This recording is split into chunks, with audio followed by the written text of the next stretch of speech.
Welcome to the slop farm. Enjoy the video. You start by confirming your Firebase project and enabling Real-Time Database. Then initialize the SDK in your app. Import Initialize App and Get Database and instantiate a database reference to the exact node you will change.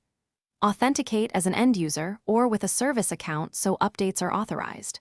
Once done, choose the right path string, child or root, and prepare your payload object. Make sure to set content types and avoid sending unnecessary large blobs, because writes affect bandwidth and latency. You now perform the data change itself. Use ref. Update to apply partial updates and preserve sibling keys, because update merges fields at the specified path.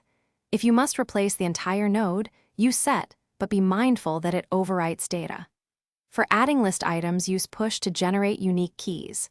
When multiple clients might write the same value, use transaction to read, compute, and commit atomically. This prevents lost updates and ensures consistency across clients. Finish by verifying the change.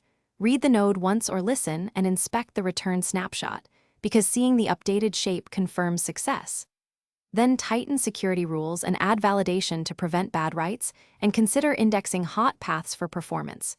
If something goes wrong, check for permission-denied errors, network timeouts, or rule failures in the Firebase emulator.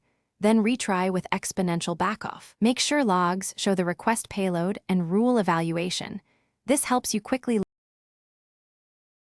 Thanks for watching. Consider subscribing if we helped you today.